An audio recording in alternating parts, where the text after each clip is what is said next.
Good day to you lovely people out there. Thank you for coming to watch the other news you'll never hear on TV. Today is Sunday, May 16th, 2021, and all hell seemed to be breaking out in Israel. Could we be looking at Bible prophecies about to come to pass, folks?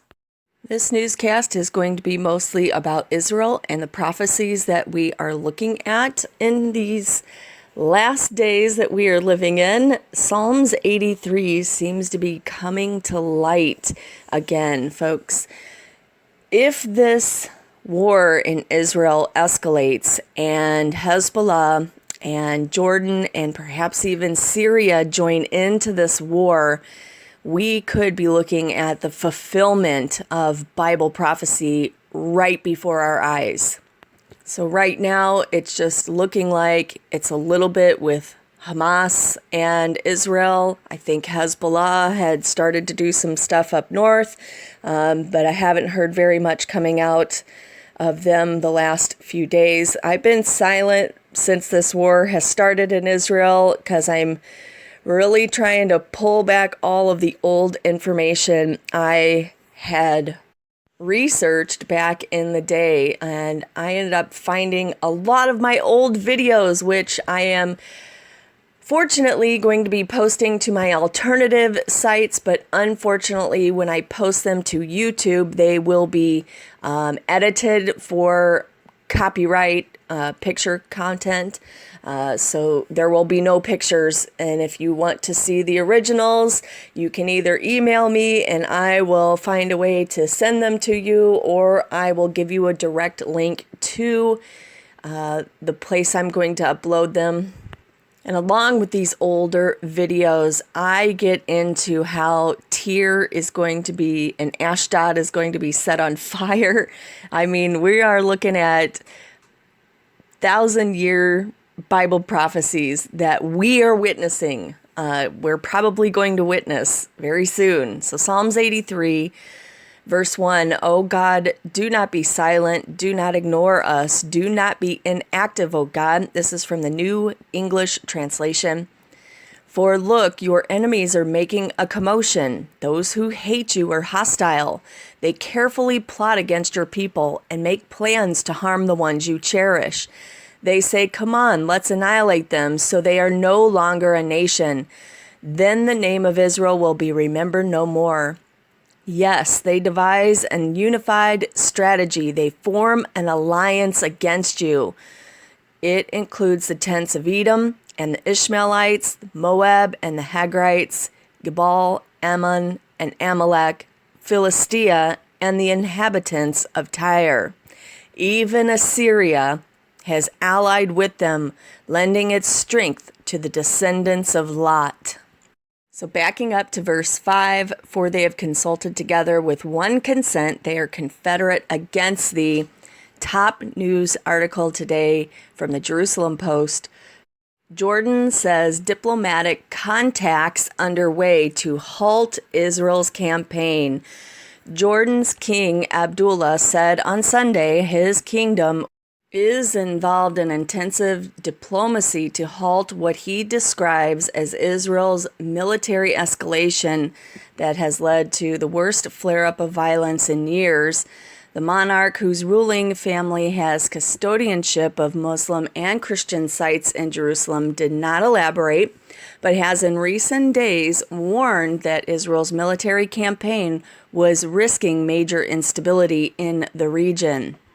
In Amman, Jordan, Deputy Prime Minister and the Minister of Foreign Affairs, Ayman Safadi, I believe his name is, on Sunday participated in a virtual extraordinary session of foreign ministers of the Organization of Islamic Cooperation to discuss Israel's attack on the Palestinians.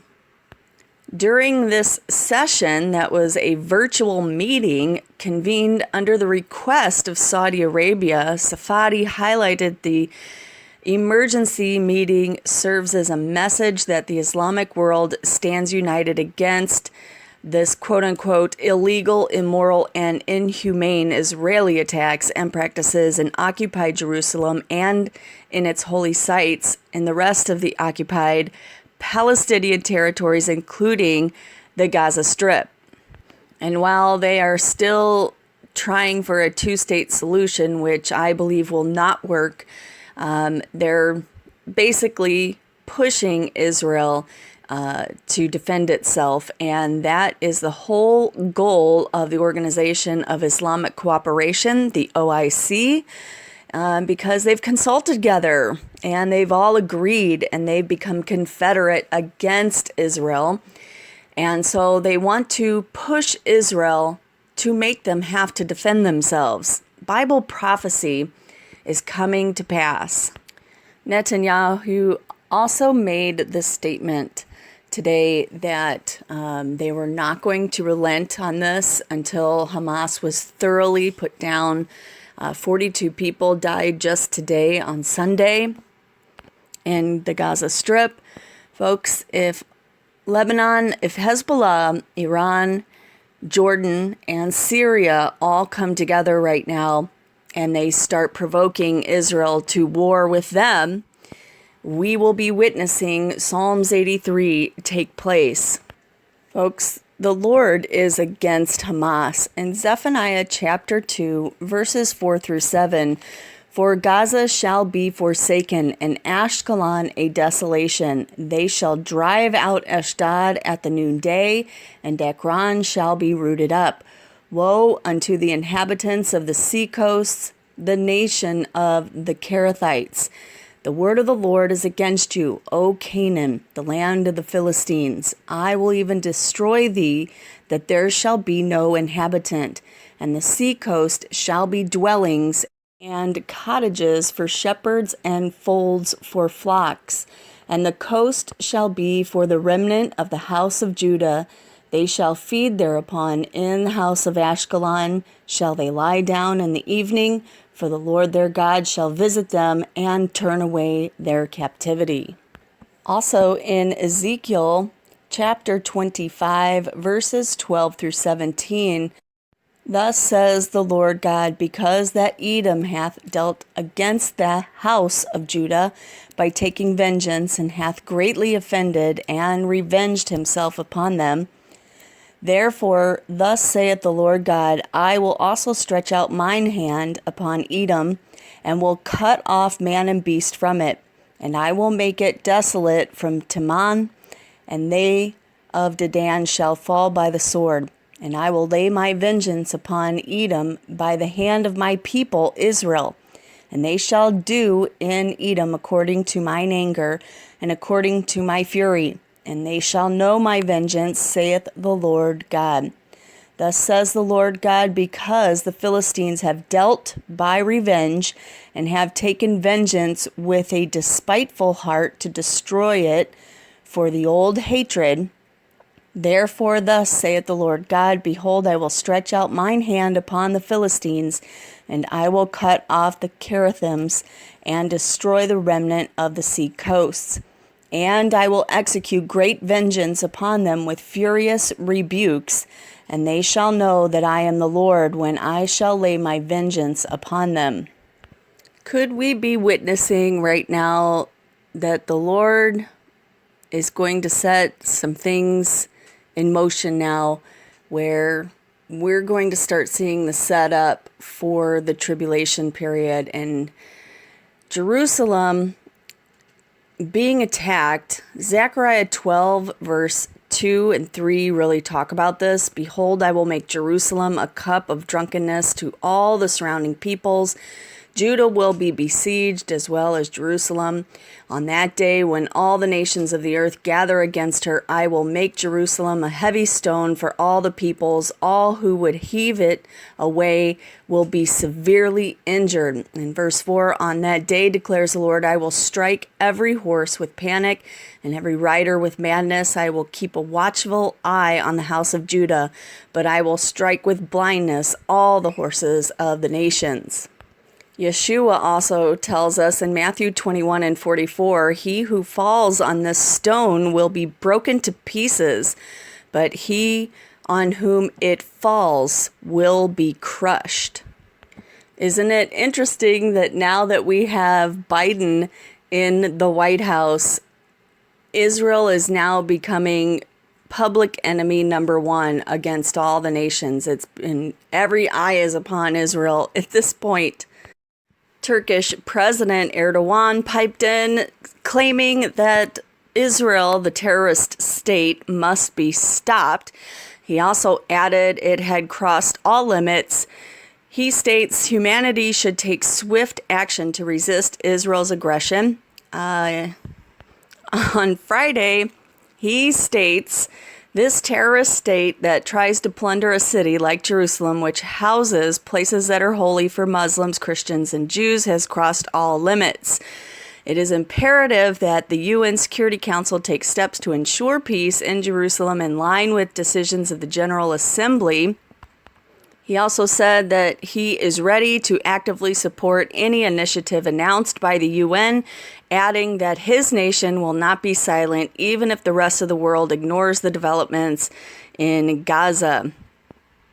He continues, if we do not immediately stop Israel's aggression in Palestine and in Jerusalem, tomorrow everyone would be a target of this brutal mentality. He also said, and I think this is pretty telling of the crazy thoughts that go on in this man's head, those who choose to remain silent or back Israel for political or ideological reasons should know that their turn will come one day as well, he said. Nothing like the crazed sayings from a dictatorial leader. It's getting pretty interesting in the world right now. In another article, in a phone call, Iran's Quds Forces chief applauds the Hamas leader for Israel attacks. So the Iranian state TV says that the head of the Revolutionary Guard Corps, the Quds Force, has a phone call on Saturday with the head of Hamas terrorist group. In this phone call, Ghani reportedly praised Hamas as offering, quote-unquote, a unique and successful answer to Israel. And Hamas's leader vowed he would continue his resistance against the Zionist enemy. Also taking place on Saturday was Biden's conversation with Mahmoud Abbas, and they discussed the current situation between Gaza and Israel, where Biden basically said, you need to stop bombing Israel. But at the same time, Biden highlighted the recent U.S. decision to resume assistance to the PA, including economic and humanitarian assistance, both to the Palestinian Authority and to Gaza. And this is just funding the terrorist organization. And Americans, you're paying for this. There is also a rumor floating around that, according to numerous media reports, there is an outline of Biden's plan being prepared by Hadi Amir, the Deputy Assistant Secretary for Israeli and Palestinian Affairs. He has worked with the same issues during the Obama administration, so it's hardly surprising that this plan he has drafted will reflect the same positions that were taken back with Barack Obama, and they're going to demand that Israel return to the pre-1967 borders, which is against God's word, because God says he's going to increase Israel's land. So folks, I just wanted to jump on here and give a quick update to the immediate war that is going on in Israel right now and where this stands with what I believe Bible prophecy might be starting to be fulfilled. We're seeing the Islamic people gather together and talk about what they're going to do with Israel. It may be that they're not going to get any help from the nations of the world, and so they may just gather together, and since they encircle Israel, we may see Psalms 83 come to pass right before our eyes, folks. Really watch what's going on here. I do believe if Hezbollah jumps in to this war right now, they did a few little skirmishes. I think it was on Friday. But since then, they've quieted back down. and it's just this southern front with Gaza. If Hezbollah and Jordan start warring with Israel at this point, and then Syria joins them, yeah, we will be watching Psalms 83 and quite potentially Isaiah 17, where Damascus will be completely destroyed. The burden of Damascus, behold, Damascus is taken away from being a city, and it shall be a ruinous heap. Isaiah chapter 17, verse 1. We are living in the end times, folks. If you do not know Yeshua HaMashiach, Jesus the Christ, the Son, the begotten Son, the only begotten Son of Yahweh our Father in heaven, you need to have a relationship with them now. You need to come as soon as possible. We are not guaranteed another day of life. And once you leave this earth through death, you will not get another chance. Folks, today is the day of salvation. Praying for you all. Thank you for your prayers, your support, your kind words and encouragement, your emails, and thank you for your donations. Also, I wanted to give a heads up to Mark, who sent me that awesome PDF he saved about the genetic terraforming. I have it all on my little thumb drive, and I am getting ready to start a website where I'm going to start uploading everything. And I especially wanted to thank him for saving that old piece of information, because my computers had died and I had lost a lot of work, and that was one of them. So thank you. All right, everyone. I love you dearly. Maranatha, keep looking up. He is coming. The King is coming.